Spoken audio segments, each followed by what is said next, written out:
Bine ați revenit la Echilibru, sunt gazda dumneavoastră, psiholog Elena Harbor, iar astăzi, la solicitarea dumneavoastră, avem un subiect extrem de interesant și delicat oarecum. Vorbim despre gestionarea situației atunci când există în familie un părinte cu tulburare psihică. Ce facem cu copiii? Cum gestionăm situația față de copii? Ei bine, am să încep un pic cu a explica ce înseamnă o tulburare psihică, o boală mentală, cum mi se mai spune. Tulburarea psihică este un aflux de informație mult prea mare, prin care persoana afectată este copleșită de gânduri și de emoții la care nu le poate face față. De obicei, persoanele care au tulburări psihice au un comportament diferit, pentru că de acolo ne și dăm seama că este ceva în neregulă. În familie, de obicei, avem tendința să acceptăm mai toate tipurile de comportamente. Rare ori se pun niște limite foarte clare vis-a-vis de ierarhia părinți-copii, pe care să le respecte toată lumea. Mă refer și la niște limite sănătoase, nu doar clare, pentru că știm cu toții tipul de familie în care se impune o autoritate de necontestat din partea părintelui. Sigur, părintele are autoritate asupra copilului, evident, însă în situația în care părintele are o tulburare psihică, o boală mentală, deja se schimbă cadrul discuției. Astfel, părintele nu va mai putea să fie echilibrat, suportiv, înțelegător, conținător, nu va putea să-i ofere copilului echilibrul și stabilitatea de care are nevoie. De asemenea, nici afecțiunea nu mai poate să-i o acorde așa cum ar avea nevoie.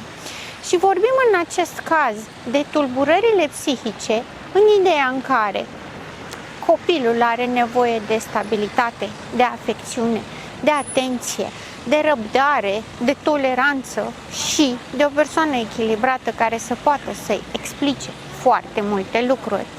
Persoana care are o tulburare psihică nu mai poate să facă lucrurile acestea chiar dacă și-ar dori să le facă.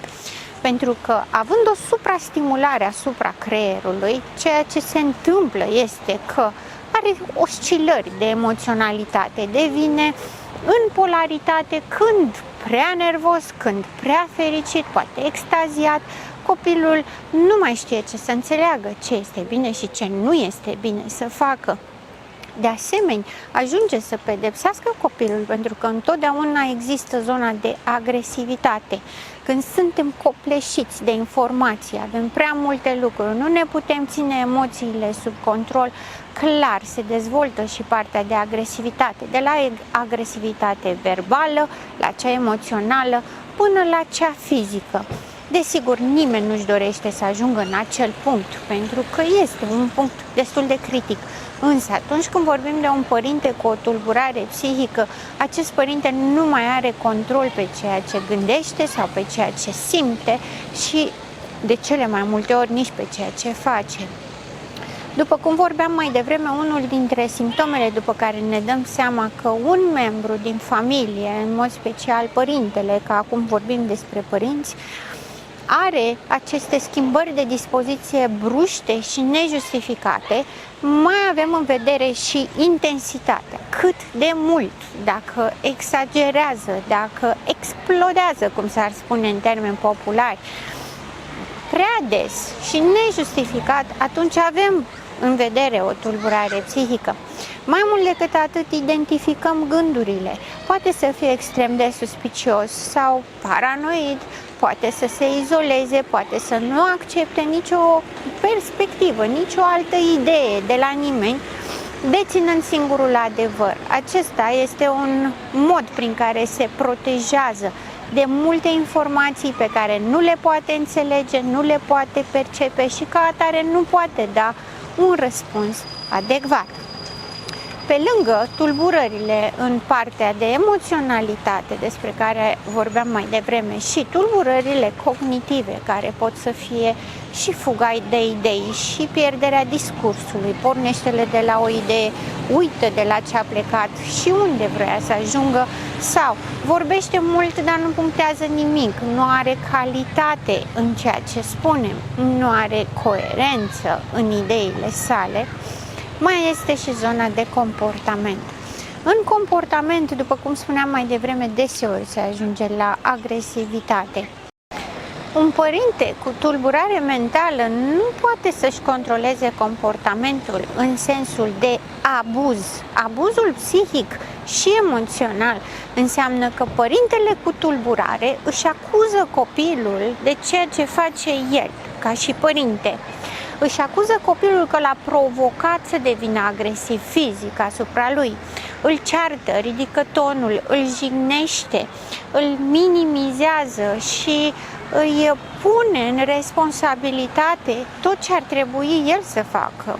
Acest părinte, indiferent că este femeie sau este bărbat, acest părinte îi cere copilului să fie un adult matur așa cum el nu poate să fie. Categoric că un copil nu poate să fie un adult, însă efectul pe care îl creează asupra copilului este că se parentalizează, cum se numește în psihologie, adică devine părintele propriului său părinte, devine responsabil de emoțiile părintelui, devine supraprotectiv cu părintele, are grijă în permanență să nu-și deranjeze părintele, gândește anticipat ce ar trebui să facă doar de frica de a nu stârni părintele, de a nu-l trigări, se spune, adică a nu-i oferi acel trigger de la care părintele cu tulburare mentală să explodeze și să devină din nou abuziv asupra copilului. Pe termen lung, toate acestea se numesc abuz psihic și emoțional asupra copilului. Teroarea pe care copilul o simte, instabilitatea părintelui și mai mult decât atât, imprevizibilitatea părintelui sunt practic cele care provoacă trauma în sine asupra copilului. Acești copii au două posibilități în dezvoltare. Fie dezvoltă toate capacitățile pe care nu le-a avut părintele și le aplică ei înșiși pentru că au văzut cât de rău este să fii tratat altfel, adică învață un model de așa nu, fie ajung să copieze comportamentul, pentru că la nivel psihic și emoțional există acest mecanism de apărare prin care copilul, neavând alte variante, neavând alte șanse, ceea ce face este să copieze comportamentul părintelui său ca să încerce să vorbească aceeași limbă, să încerce să-l înțeleagă și oarecum să aibă sens tot comportamentul părintelui, care până atunci nu avea niciun sens. Ei bine, ce putem să facem într-o astfel de situație? În primul rând, pentru un astfel de copil trebuie să ne asigurăm că mai există un părinte hrănitor, adică un părinte suficient de echilibrat și suficient de conținător pentru acest copil ca să poată să compenseze tot ceea ce nu-i oferă celălalt părinte și să intervină cumva, să devină un fel de tampon între părintele abuzator și copil.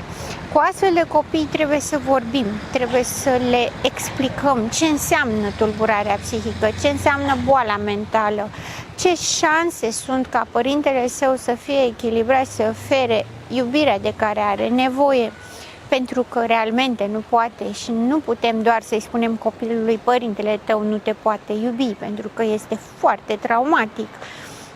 Și atunci, în primul rând, nu suntem singuri, apelăm la un specialist, apelăm la cineva care să poată să explice copilului pe vârsta pe care o are, cât să poată să înțeleagă ce se întâmplă exact cu părintele său, pentru că este extrem de important să scoatem vinovăția din sufletul copilului și să creadă și să simtă că nu el este motivul pentru care se întâmplă toate aceste lucruri, că nu este motivul pentru care părintele său nu poate să-l iubească.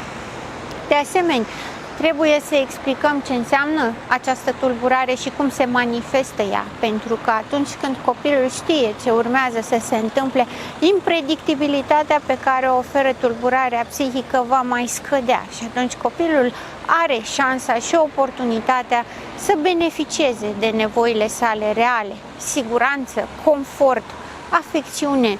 Cuiva îi pasă să explice, îi pasă să-l susțină, îl conține, chiar dacă are temeri, chiar dacă îi e frică de acest lucru, trebuie să-i se spună cum urmează să fie viitorul lui de atunci înainte, ce anume se schimbă în raport cu părintele său și ce urmează să se întâmple ca lucruri pe care poate să le facă el.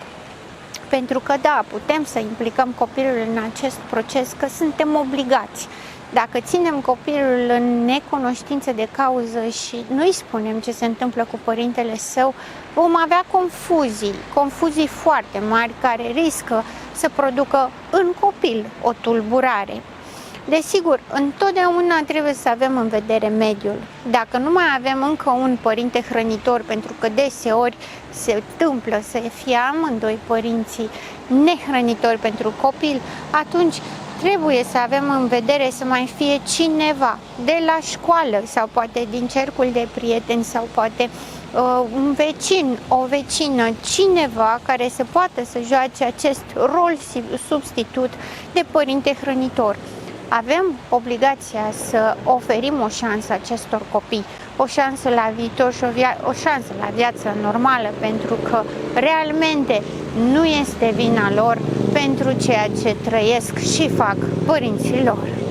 Vă mulțumesc că ați fost astăzi alături de noi și până data viitoare, rămâneți în echilibru!